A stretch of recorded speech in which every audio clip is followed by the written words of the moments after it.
Baby. Oh, here we go. Somebody get fired up. John Holiday's coming on soon. Everybody get excited. I am. I feel like I've worn this shirt before. Annie, can you confirm if I've worn this shirt before? If I have, I'm not changing at this point. Like, this is just the shirt we're going with. Hey, people flooding in. Floodgates are open. Welcome, everybody. Thank you for being a little early. That's awesome. Oh, thanks. Yeah, it was a good chat with Alex. So my name is Nicholas Brownlee. This is Hook, Push, and Pray. And for all of you early birds who are there a little early. Oh, good, Annie. I haven't worn it yet. This shirt is what I'm talking about. Thank you for showing up a little bit early, and please stay for the hour-long chat with John Holiday today. John Holiday is an extraordinary countertenor. An extraordinary singer, extraordinary artist, a great dude. Like, we're 3 for 3 in that realm. Like, Larry Brownlee, ARC, hey, OTSL was vibing. OTSL and OTSL, LOL. Larry Brownlee, ARC, and John Holiday. What a good three-person lineup. And next week's guest, who I already know, but you don't, is unbelievable. Have I already set the stage? My name's Nicholas Brownlee. I have a podcast called Hook, Push, and Pray. And I've had it for about 1.5 2 years. And I have come on board to the Dallas Opera Network. And so each and every Friday, I will be going live as long as the Dallas Opera Network will have me. I will be going live at 1 o'clock CST. All of you know that because you're here. So I'm literally preaching to the choir. But thank you for joining me, and I'm so excited about today's guest. Yeah, you can go to hookpushandpray.com to find my other stuff that I do. You can go to brownleebassbaritone.com. I also sing opera too. I do opera, lots and lots and lots of opera. Too much, maybe some would argue. There can never be too much. So yeah, super stoked. John is going to join us now. I feel like I come out with so much energy and I say everything I need to say at about 19,000 miles an hour. And then I'm like, oh no, where's our guest? He's not supposed to be here yet. It's all good. Oh, hey, people are saying chorister. For sure, no such thing as too much opera. I am so stoked about the TDO network. And I hope John takes a couple more minutes because I want to tell you about it. So what we're doing at the TDO network is amazing. There's nothing quite like it. And we're a bunch of different content creators, and we're making like a literal network, like a CNBC, but better, or like an MSNBC, or like CNN, or like dare I say it, the other one. Well, whatever. We're making that kind of network, and we have amazing content creators from all different walks of life, but all have one thing in common: opera. And we have singers, we have fashion designers for opera specific. We have diversity leaders in the community. And so we're all coming together sort of like brainstorming, not just sort of the greater good of opera, but to be honest, like our big hyper ideas, like how do we move through this? How do we move through and get onto the other side of the big C that is haunting all of our lives? And part of that moving on is just spending an hour here, right? Just hanging out. Please allow me to come into your homes. Thank you. I appreciate it. And into your ears, into your faces. And John and I will offer up a heck of a good time for you. But if you're bored of me and you don't like me, vibes. I get it, right? It's all good. I shaved for you and everything today, so how dare you? But check out everything that the Dallas Opera Network is doing, the TDO Network is doing. Some super dope stuff. It's so cool to be a part of a thing that, like, you wake up every morning to be proud of it. And that's where I'm at right now with it. So I'm super stoked for this collaboration and how everything is going. And now we are waiting on John. He should be joining us any minute now. Just by a show of hands, like, is everyone super into my artwork? Because I feel like I nailed it. I had a lot of help from my 3-year-old. This is Maddie's little music note down at the bottom. She vibes, which is awesome. I feel like my color palette's really good. Big fan of that. So we'll see how it goes. We are just waiting on John Holiday. Yeah, it's gonna be good. It's gonna be good. Abigail Johnson, she's crying. She's got tears coming out of her eyes because it's so funny. Am I feel like, do you guys think, since we're just like doing a little vamping, like admitting that we're doing a little vamping right now, do you guys think I'm like more charming or annoying? Answer free. You know, go. Charming or annoying? Go. No, don't. You don't want to do that. Let's see here. What do we got going on here? He'll show up. He'll show up. Takes a little, this is the thing with Instagram. Instagram just takes a few minutes. You know what I mean? You guys got a charming deaf OTSL. Hell yeah. Major shout out to OTSL. Oh my gosh, John Holiday joined. Oh, he's going to request to go live. Oh, baby. Oh, here we go. There he is. Let's go. Go live with the John Holiday. Come on, baby. Let's go. We're waiting on him now. White's not my best color, but then sometimes I feel like it's good. Oh my gosh. Here we are. Go. You literally, stop. I'll get mine. Oh my gosh. Oh my gosh. Oh my gosh. What a missed opportunity. Let's go. Hat up. Hat him if you got him. That's it. Hat him if you got him. I am not going to be able to pull this off this whole episode. You got it. And I know that. Look, John, how are you, man? You have live in your username. I am great.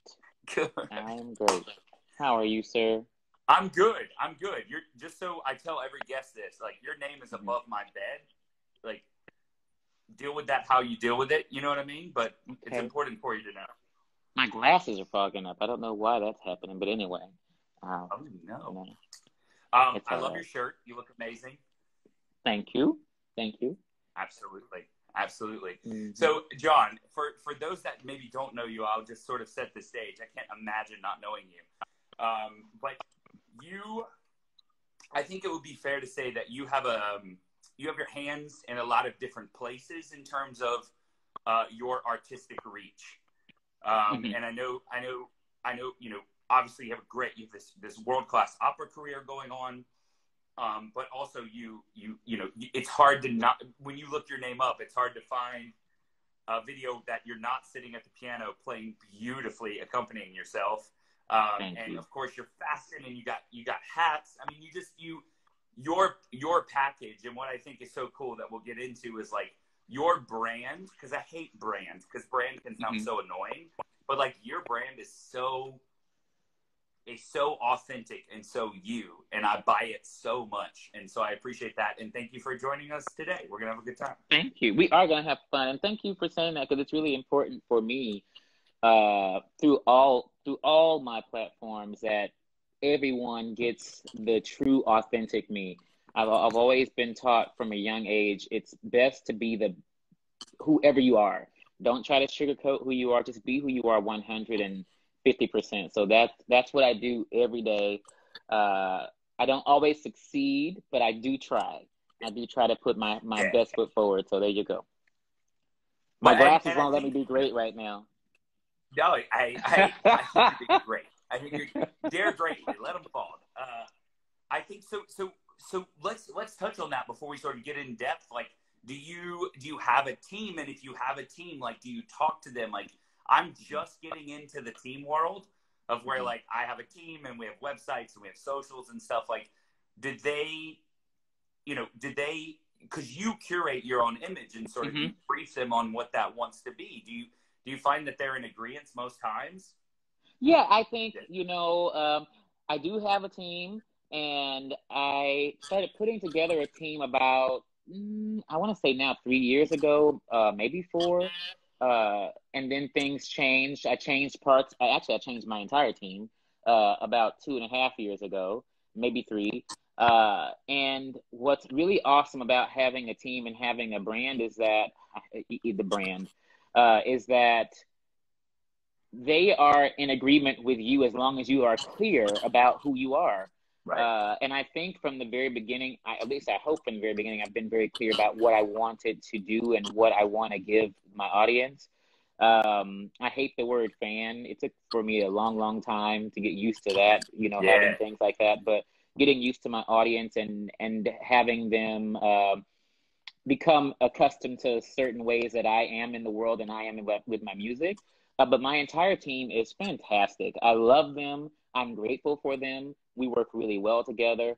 And in terms of the style, for me, it was a huge part of what I wanted to do, because I wanted to be able to demystify Yeah, what an opera singer looked like, for sure. and what an opera singer did, and what an opera singer was, and all those things. So I have a fantastic team. Shout out to my stylist, Willie Johnson. He's in Dallas. So You have a stylist? That's I so. do.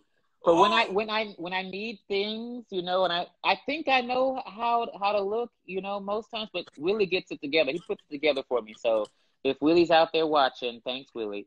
He picked this that shirt. is that is so vibes. I'm so into it. Yeah. That's amazing. So like, that's how you look so good in all those green space videos. Yes.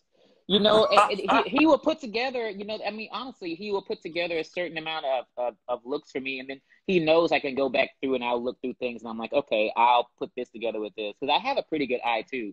But really, in general, he knows what I like and what'll look good for me. That's So, amazing. That's yeah. incredible. So listen, let's just like elephant on the wall, elephant Yes. in the room rather. Like Hmm.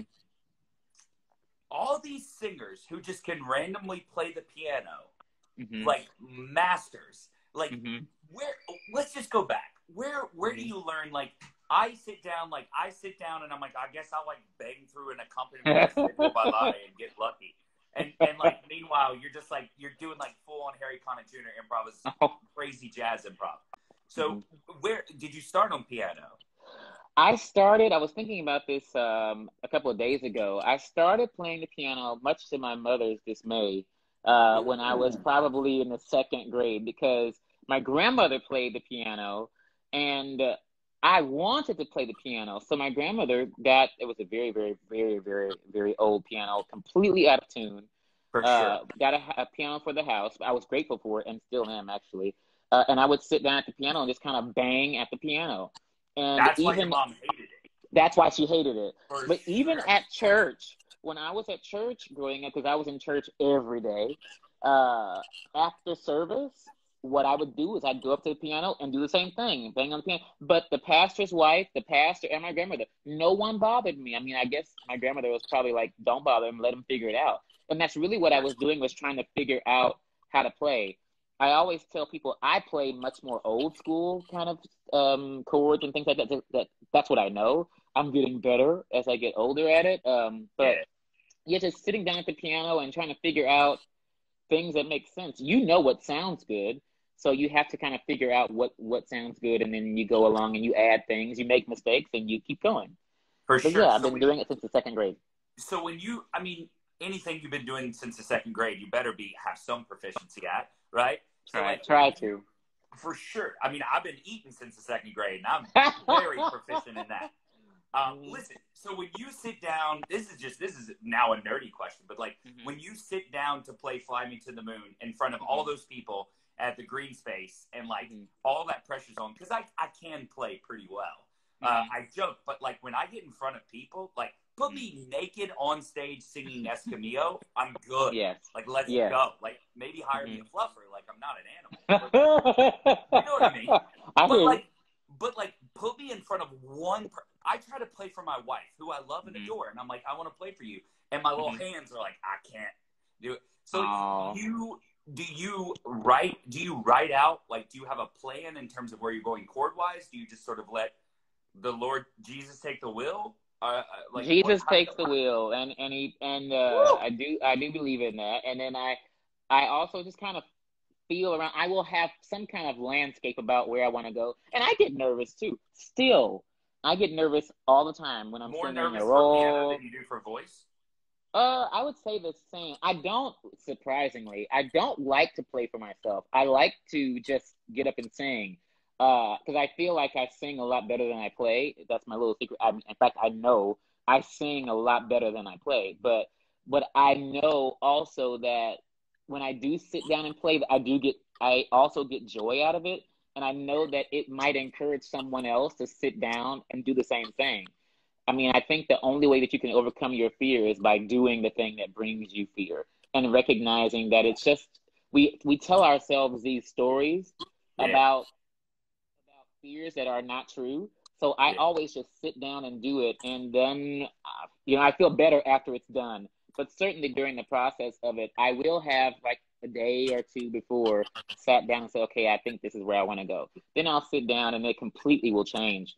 Like there's a summertime that I also did at the Green Space that was Oh yeah. completely different from how I practiced it. But when I got in front of the audience, it just kind of took off. I get, you know how it is. You get energy from the Yeah. audience, and But to you be know, that, so to have that much, it's some sort of technique, whether it's like, mhm, when you're sitting at a piano at 5 years old doing or Suzuki method, like whether it's like that kind mhm, of technique or it's just like honed over years, sort of yeah, your own thing. Like, I mhm, think that you have the technique to then free yourself from it. And isn't that the yes, point of like, we talk so much about that in jazz and we talk so much about that in improv, but like that also can happen. Like the best experience I've had on stage with that was like, I did one handle thing. You do a lot of handle. I mhm, did one handle thing, and we mhm, were encouraged because we had 6 weeks to sort of play with ornaments, and yes. and I played with ornaments, and listen, some of them, oh, your boy had some rough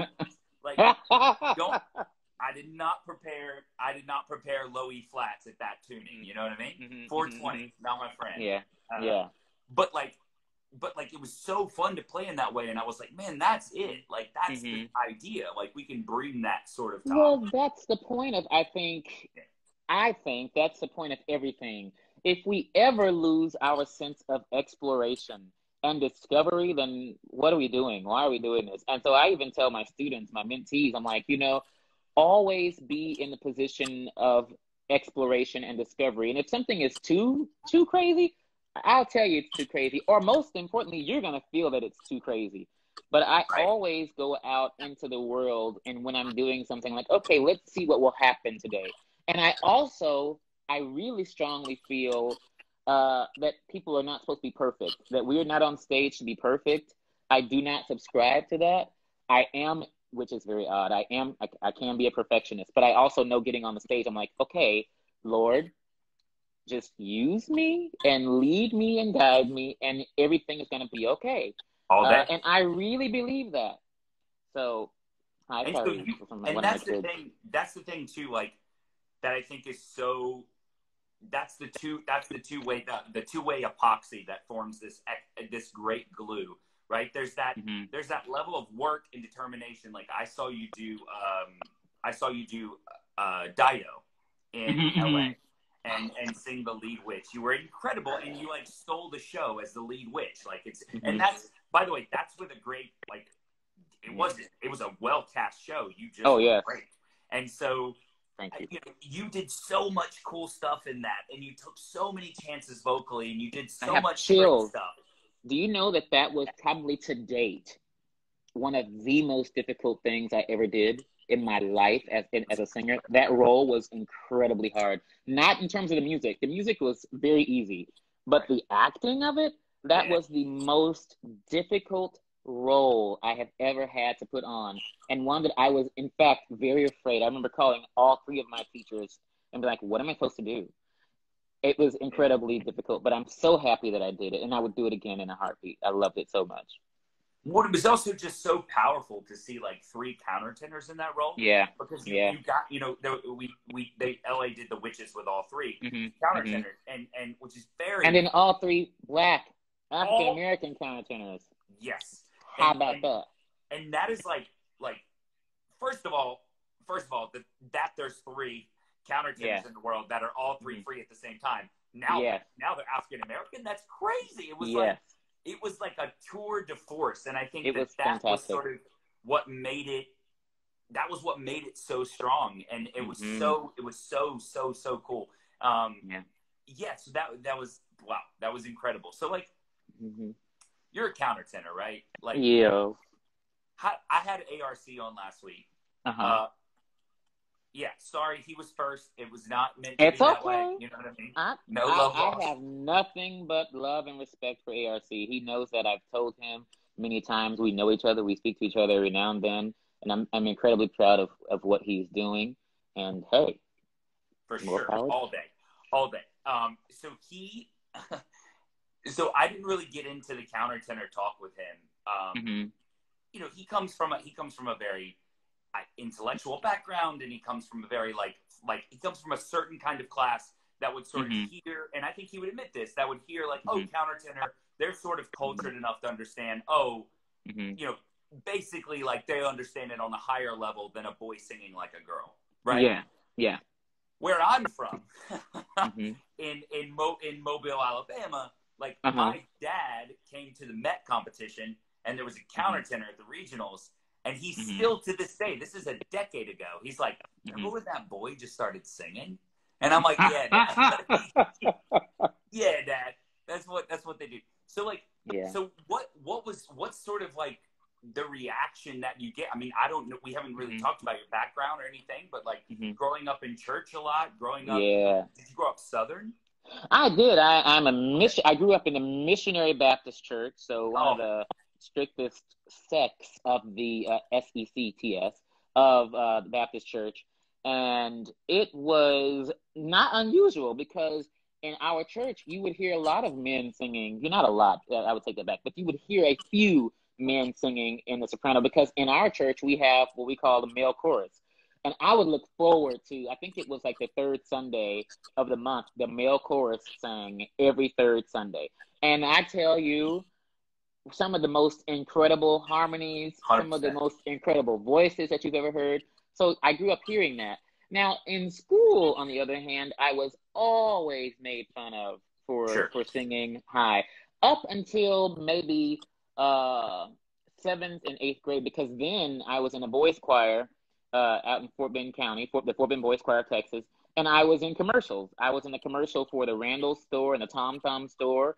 And I love Randall's. Yeah, me too. They got some. It's expensive, but I do love Randall's.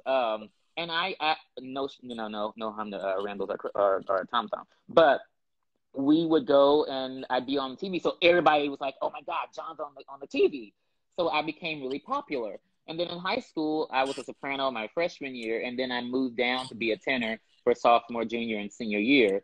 And yeah, I mean, I totally had this whole trajectory of like my voice. Went into college as a tenor, a high tenor, my freshman year, and then told my teacher, Barbara Hill Moore, who teaches at Southern Methodist University in Dallas, Texas, go Mustangs. And we were really discussing about the voice type, and I had never been to an opera before. I had been to a symphonic work only because I was in the boys choir, and I heard Indira Mahajan, I think is her name, sing the role of Gilda at Fort Worth Opera in Bass Hall, and I fell in love with Caro Nome. So I went back and I said, "Oh, I can sing Caro Nome." So I sang Caro Nome for my teacher, and she's like, "Oh, well, you're a countertenor. You can't sing Caro Nome. Let me give you the right repertoire." And so we did that. And that's been my life. The sort of the guts that it takes for a teacher of a freshman to go like, "Oh, you're a countertenor." Like that takes a lot. I mean, I like it was a thing, like a big jump. Well, yeah, and you know, it's something I even talk to with my students currently. You know, whenever a student comes in and they want to start studying as a countertenor, first my question to them is it comfortable for you? Because if it's creating discomfort, most times it's not going to work. There is a moment of like trying to figure out, you know, the muscle memory of what things are going to happen, what's going on with the voice. But in general, if it's something that's uncomfortable, generally it's not going to work. But my professor, she was like, "Oh, that sounds very easy. Does it feel comfortable?" I was like, "Yes." And so from then on, going into my sophomore year, we started working on countertenor repertoire, and I have not turned back. She was also a teacher that would not let me. There are a few that do this, and I don't understand it, but I don't judge people. I didn't go back and forth between it. I stuck with it. Yeah. And that was what we did from my sophomore year going forward. So that's crazy because that's a very different story than other countertenors you talk to who sort of struggled as a baritone forever, and they would do Journey songs at karaoke as a countertenor and like win contests. Yeah. But you know, that's so cool that you sort of had all of your traditional training as a countertenor. I mean, that most of it. It makes a lot of sense because I think this is no countertenors. This is no countertenor specific. This is only good things about John, not to his bad about his colleagues. But like, that's why when I listen to you, not only do you have, to be a professional opera singer, you have to have technical facility. So like a lot of the European guys have that, a lot of the other American guys. But when I listen to you, it's like beautiful. And I often think like that's beautiful in my humble opera opinion is like 15th on the list for a countertenor. But like you just happen to do that. And it's big enough, and it's bladey, and the diction's good, and you can act like you fill all the roles, but it's also beautiful, and that's so attractive to me. Thank you. I'm telling you that really means a lot to me because I do work hard to make sure that I'm doing everything right, whatever that means, you know. But sure. But I also am very, very aware of the fact that most people do not, which I hope changes, and I think it's continuing to change. Most people don't like the countertenor voice. I don't know why. I think it's one of the most ethereal, beautiful, magical voices that you will ever hear. Yours is. Thank you. And I aim to continue helping to demystify the voice because I do think it's gorgeous, and I do think that it can be as multifaceted as any of the other voices within the European Fox system. You know, so I think, you know, everything can be beautiful if you work to do it. Now, there are certainly moments that I probably sing that are not beautiful, but I totally strive for my voice to be beautiful, warm, and I don't know, give you as my friend Darrell would say, give me variations. I want to give you variations with my singing. So hopefully that happens. Yeah. And I think there's a certain kind of training that comes in America with countertenors that is so much dominance because of the size. Like your countertenors just aren't meant to sing at the Met. They're just not. Yeah. That's just biologically like true. Maybe we'll evolve in like 115 years and countertenors will have cannons, but like that's not maybe right. But like for instance, like Fagioli, like Franco Fagioli, right? Yeah. Things we have the biggest Handel festival in Europe. Weird flex, but like go with it. Yeah. And so he comes here and sings, and I'm a fanboy like a mother for him. He is fan-damn-tastic. But to be honest, and he and I have talked about this, so I feel like it's okay because we talked about it publicly at Canteen. Maybe not in front of thousands of people on Facebook or Instagram Live, but nonetheless, it's not a big voice. It's not a big sound. And so this 1,100 seat hall is the absolute max of literally being audible. It's not a question of if you're a big voice whore or not, literally being audible. And I think that American countertenors, you have to have that blade. Like I love REA singing a lot. I really do. I'm not here to say anything bad about him, but it's blatant. It's blatant and forward and knifing. And I guess what I'm saying is like, I just think God was like, oh, you're going to be good and sing loud and pretty too. And I think that like, maybe it just sometimes comes down to that, you know? I think so. I mean, I just think there's a certain, you learn and you continue to grow and you continue to refine and you continue to finesse. You never stop growing. You never stop learning. You never stop trying to do your best. I do not believe, I know I will probably get, tweets or whatever. I don't believe in excellence per se, because I do believe that excellence is nebulous. Excellence for me might be different from what a director thinks is excellence or a maestro thinks is excellence. But I do think I try my best. I am always striving for whatever my best is. Sometimes it's not as good as it was before, but it's my best that day. Yeah. And so I think that at least I hope, whenever any singer gets onto the stage, they are trying their absolute damnedest to do their best. And that's all that we can do. My grandmother always says, try your best and let God do the rest. Yeah, and nothing beats a failure but a try. And so as long as I get on the stage and I try, that's an achievement. And I don't read reviews. I don't read things like that. I just go out on the stage and I just do it. And I say, okay, Lord, whatever it is for this day, that's it. Yeah. I think it's so interesting because I think a lot of people hear that and what they interpret it as you saying like, oh, I'll chill out. Like, I'm not. Oh, no. Like, whatever. And it's like, no, like, I agree with you completely. Like, you kill yourself and then you kill yourself, and then whatever you show up with, wherever your throat is that day, is where your throat is, I right? mean, there was once an actor, I forget who it is now, but I mean, it may have been Sir Ian McKellen who came and he was saying, who was to say that the king, let's say King Lear, whoever, let's say that who was to say that he wasn't sick on one of the days that he had, that he was out in the Yeah. kingdom? Who was to say that Julius Caesar, which I've been lucky to play once in my life, that he wasn't sick? Who was to say that Xerxes came out, and to look at the tree and he was fatigued that day, Yeah. and he had to sing Ombra My Fu, but he still sang it.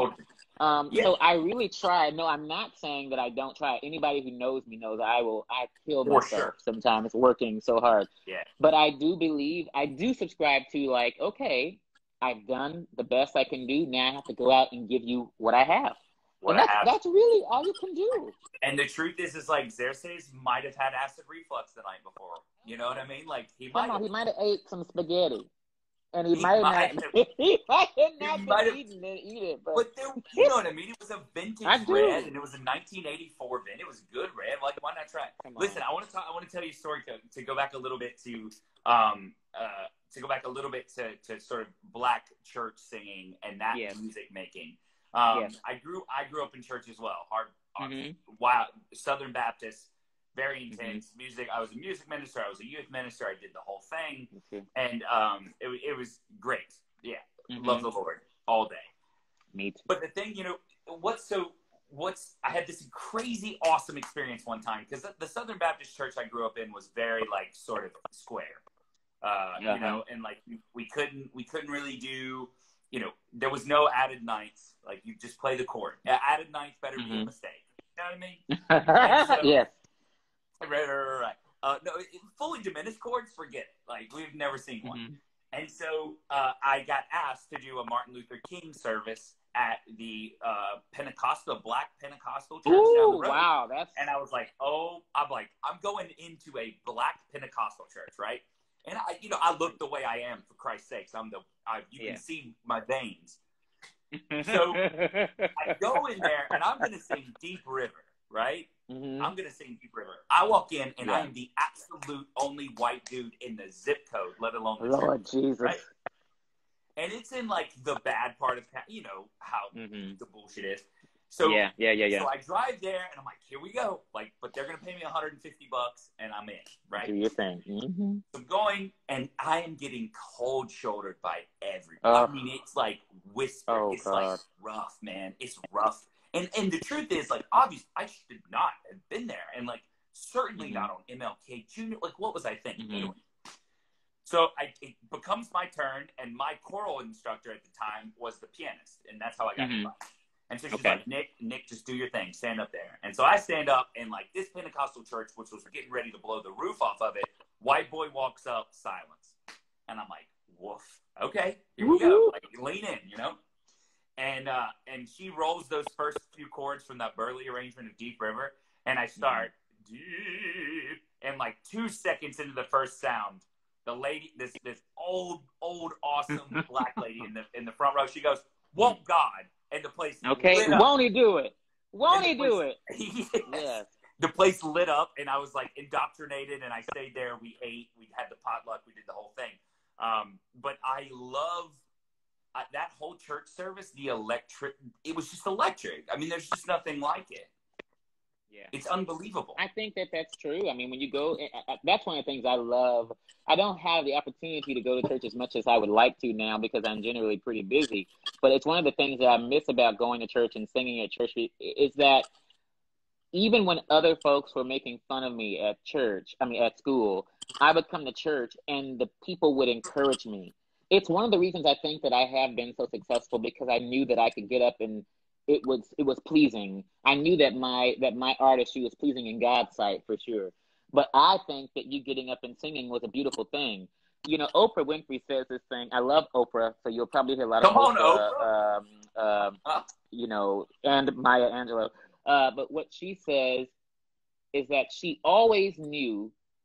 A lot of the time, she was the only African-American person and the only woman in a room. But she says, what I know for sure is that God has never put me in a place where I wasn't supposed to be. So you were supposed to be there in that moment. And I think that if you sing spirituals and you happen to be any other color than black, as long as you pay homage to the way in which these spirituals were written, and you sing it with your spirit, you're not trying to take on being black by singing it. But certainly, if you can sing the song with the spirit that it was written, I think there's no problem with that.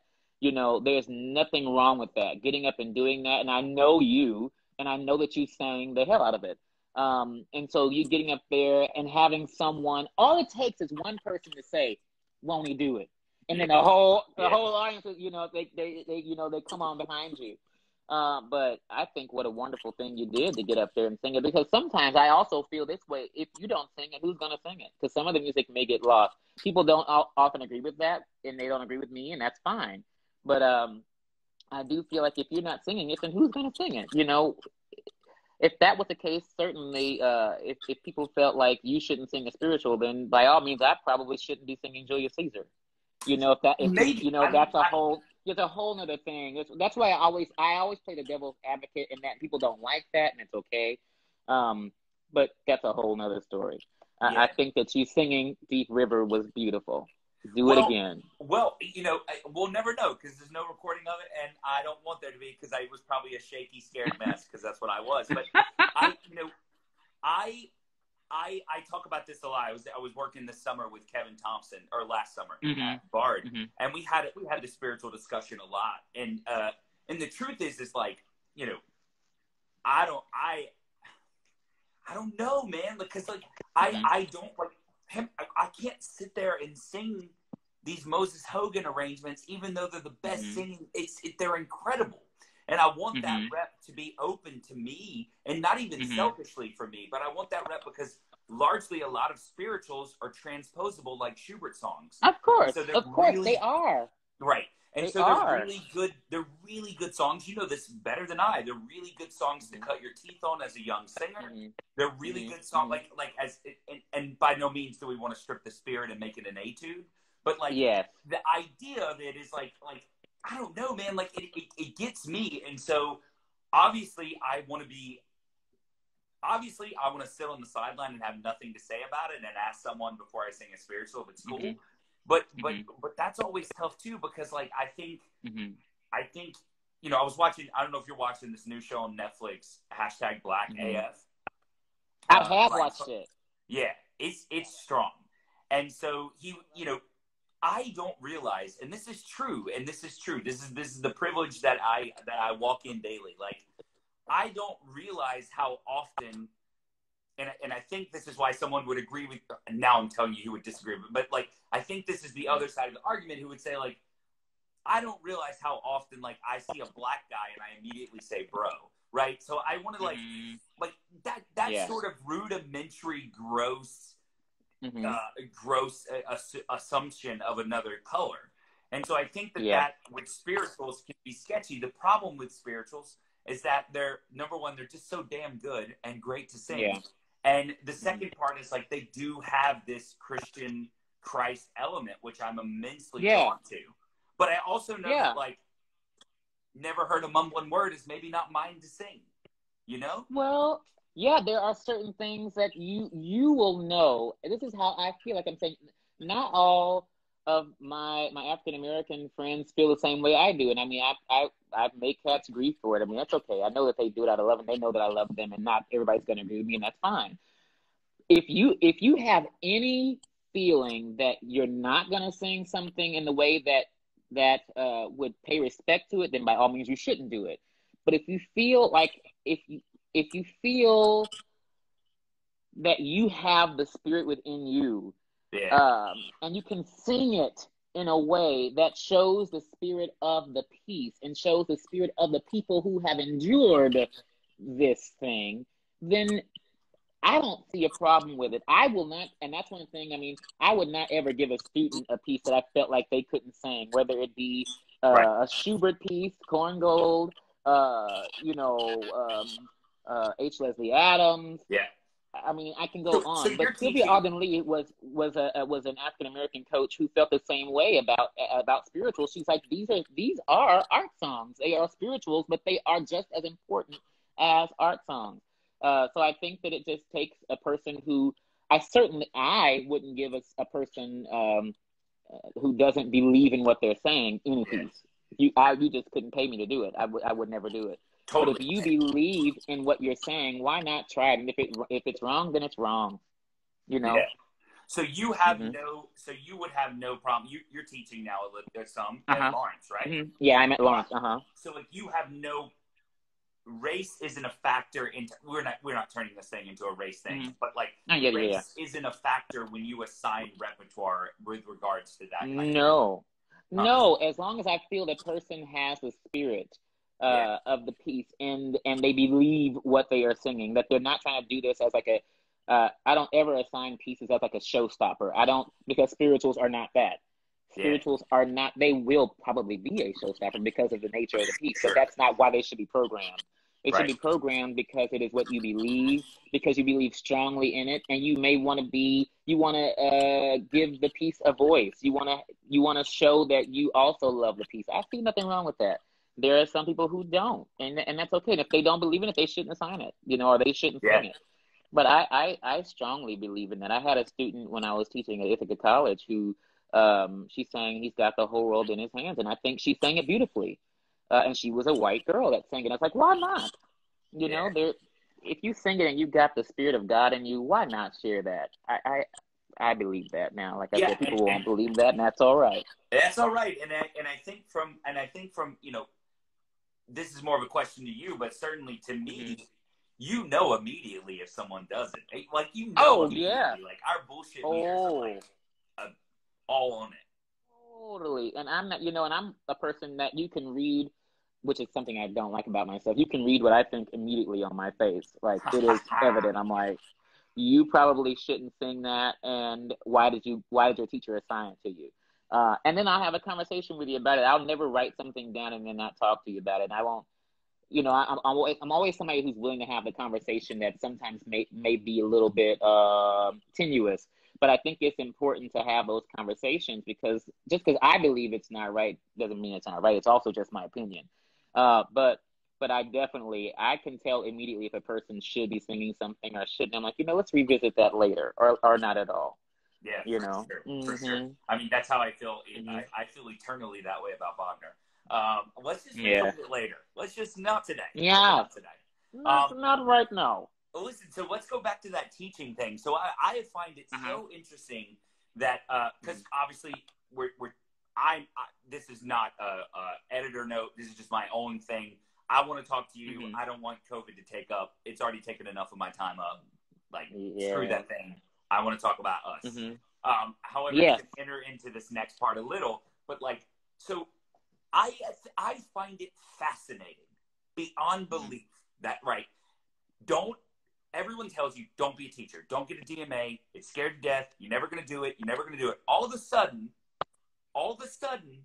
3 weeks into COVID, when nobody's got that stage money, they're like, I'm a teacher. I'd love to teach. And it's just like, Isn't that funny? and like what I find fascinating is like I was doing master classes and I've been doing teaching. I had a studio and all of this stuff. I just didn't have the time to teach, right? Yeah. Yeah. Thank God I was busy enough.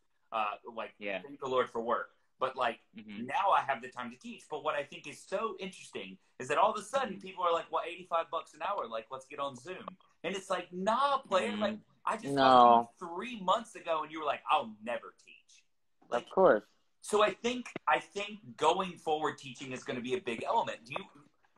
How do Mhm. you find it? Do you find it? My doggy just The came in. first question is, how do you make Mhm. room for it?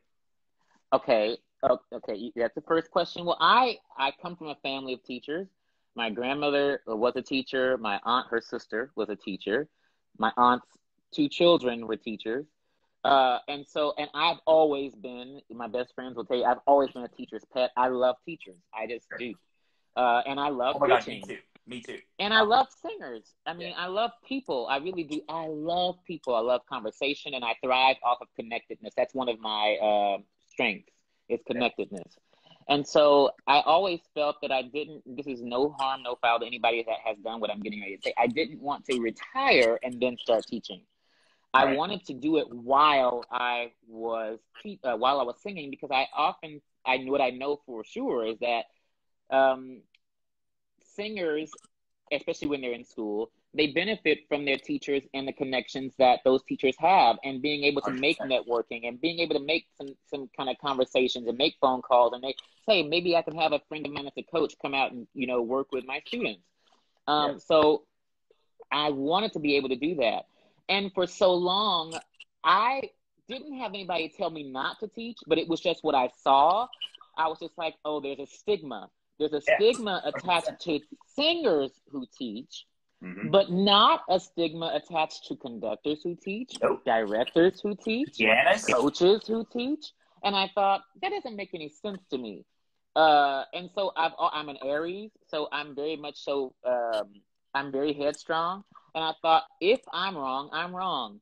But Right. I am going to teach, Yeah. and I'm gonna make it work, All day. because I have such a passion for teaching. Yeah. And some of my students are logged on right now, and they're watching. And hello, everybody.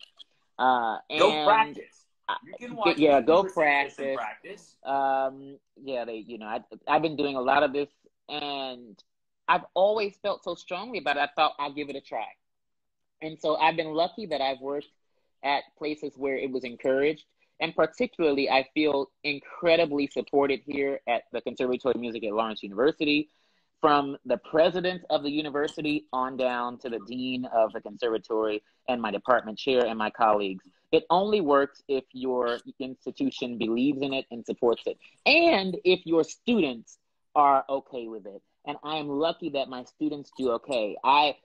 Unfortunately, now everybody is doing remote teaching, but Yeah. I've been doing it for the last 5 years. Whenever I'm on the road, I always will call ahead or email ahead and ask the company. I say, what's the rehearsal schedule? And so I get in my mind, it takes a lot of work for the teacher, actually. It's I get in hustling. my No mind doubt. No what doubt. the schedule is, and then I program my teaching around the rehearsal schedule.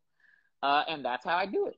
And my students, in fact, some of my colleagues were like, how are your students still doing it? Because I think that the natural inclination is for the colleagues to think, oh, well, they're gone, they're not teaching. But when your colleagues can see that your students are growing and you're gone, they know that you're working with them. Yeah. And so now everyone's figuring out how that works. And I have been really lucky to work with people who get it.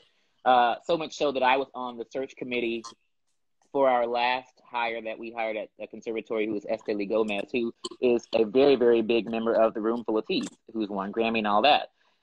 So I think it can be done as long as you want to do it. If you love teaching, thank you for the glasses. She said the glasses are fresh. Thank you. They are. No, they're dope. We covered the glasses. They're awesome. Yeah. And it works if you want it to work. And the students are thriving, and so am I. And as long as I can do it, I will do it. And I'm thankful for our president, Mark Burstein, our provost, Catherine Kodak, and our dean, Brian Pirtle. They make it so easy for me. And I never knew. I'm always talking to my family about this. I am a Houston boy, grew up, in Rosenberg, Texas. Shout out to Rosenberg. I never thought I would be living in Wisconsin. But I love being here. I love it. I love it so much. That's amazing. And yeah. It takes so, by the way, like, if you need a tenure track teacher, bass baritone, like, just come on now. But come listen, on. I'll keep you in mind. For sure. Listen, what's so crazy about it is that it takes, and it's so good you give a shout out to the provost and to everyone, because what it takes is an immense amount of work on everyone's end to make it work, like to keep this big career going. And it's just a testament to how hard you work. Like I did a little bit of teaching on the road, and it murdered me. Like I was like, my God, I got to go to rehearsal from, Well, you learn sometimes when you're doing a show, the teaching can be a little bit different. And I'll tell my students, when I'm doing a show, I will model less. I try to model very little if I'm singing a show and in rehearsals. You just have to rely on the technical aspects and the pedagogical aspects, which you're doing anyway. But sometimes a student does need for you to model. But it is like, as Annie says, the Laurentian way, the Lawrence difference is that, like, I really have a supportive team. And because one thing, what it really shows me is that they trust me. Yeah. You know, that they trust me to do, and I have to say, I love my students. I love them so much. And I want them to soar. You know, I want them to fly high. And what I know for sure, too, is that when they see me doing it, it gives them permission to do the same thing. Yeah. It gives them permission to shine. So I try to do that, you know, in every way that I can. I'm ready to have a lesson and run through a wall for you right now. Like, come on. I'm fired up. Let's do it. We only got like 5 minutes left, 5-10 minutes left. Okay. But I just wanted to hit this before, just sort of one last thing. Like I walk into a rehearsal room, there's going to be 9 out of 10 people are going to look a lot like me. You walk into a rehearsal room, probably not. I'm the only one. Yeah. How do we deal with that? Like, where does that say? It has to start with education, right? Kids, like, what? Yes. What do we do? What do we do? Well, it's something that's really important to me, and one of the reasons also why I teach. I'm lucky that Barbara Hill Moore at SMU was the first African-American professor on campus at SMU. She was also the first African-American tenured professor at SMU. Wow. So I learned from an African-American professor, so I saw myself in her. And I'm sure that she saw herself in me and many other students that she taught. I have happened to come to Lawrence and do the same thing. Lawrence was a diverse place before, but it's become more diverse since I was on campus. Sure. When I was a student, there were maybe 2 African-American people in the voice program per year, or 1 per year was probably the standard. At Lawrence, since I've been here, last year I think we took, 4 or 5 African-American students, 3 Latino students, 2 Indian-American students, 4 Asian students. Like, it's just like, it's something that I think we have to have a concerted effort in being the change that we want to see. So really ushering that in. So not just for diversity's sake either, but for really saying that these students are amazing students who happen to be diverse. Now, in terms of the room at rehearsals, I tell my students this all the time. A lot of the time you walk into rehearsal, you're going to be the only one. Thanks, my brother. My brother's joined the feed. Hello, Jason. And Mr. Y, so serious. We go into the rehearsal process, not knowing sometimes who's showing up. Now, I'm lucky that, you know, you can see who the cast is going to be, so you know who's going in. But I've learned that I am only responsible for me, right? So, but I'm also responsible in how I conduct myself in rehearsals. I'm also responsible in what I choose to do. I'm responsible in how I advocate for other people and how I advocate for myself. I think that there are many programs and opera companies in the United States who are trying to champion diversity, and not just for diversity's sake, but because they know that there are a lot of artists who happen to be extraordinary, who happen to be from diverse areas and different walks of life. But I also know that there are certain companies and certain artist administrators whose aesthetic doesn't lie in the realm of particularly wanting to see a diverse body in a leading role. But I think that those things are changing, and they're changing swiftly. To be honest with you, so I think those things aren't just changing. I think there's no room for that post whatever we're. There's no room for it anymore. Nope. If you can sing, you can sing. Nope. Yep. Whether you're black, green, purple, yellow, white, whatever. If you can sing and you have it in you to get up on the stage and sing Xerxes, why not sing Xerxes? Yeah. Why not sing Julius Caesar? Why not sing Ramiro? Why not sing Sesto and La Clemenza? Why not? If you can do it, then do it.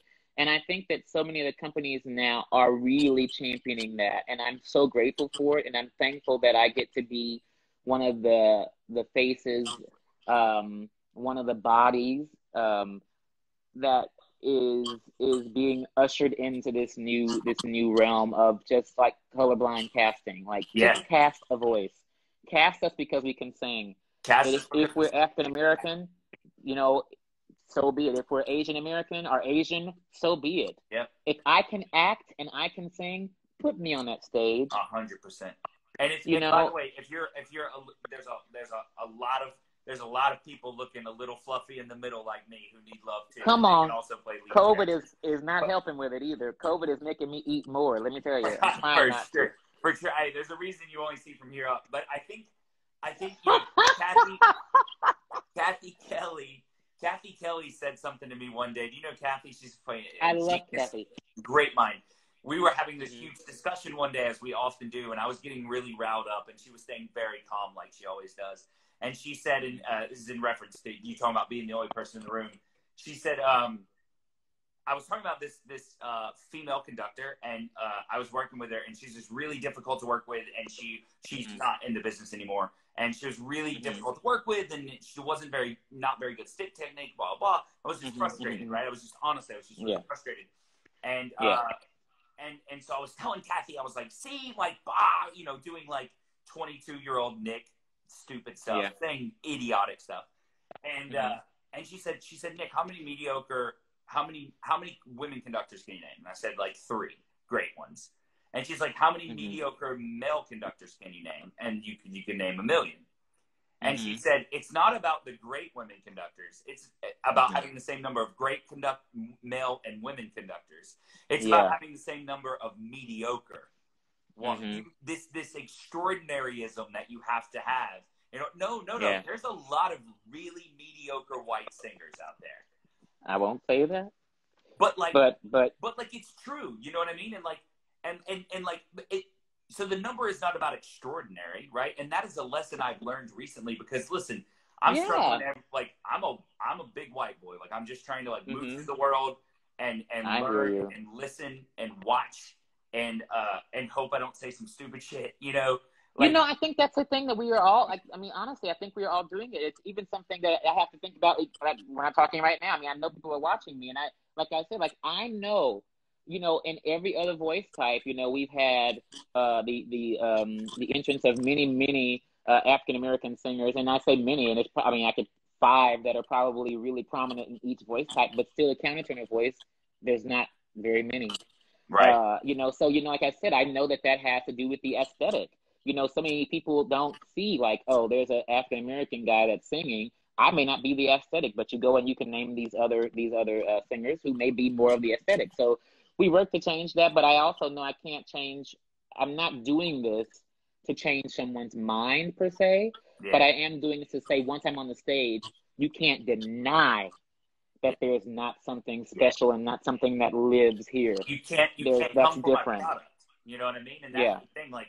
And that's it. Like you have such an extraordinary product, and you have worked so hard on it. Like you can't come. Try my best. Like someone hears someone hears you and watches you, and it's just like, well, he's where he should be.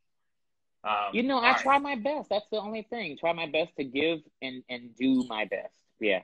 All day. Well, man, it's gonna kick us off at an hour, which is in 2 minutes. Yeah. So I just want to say thank you for coming on. This has been thrilling.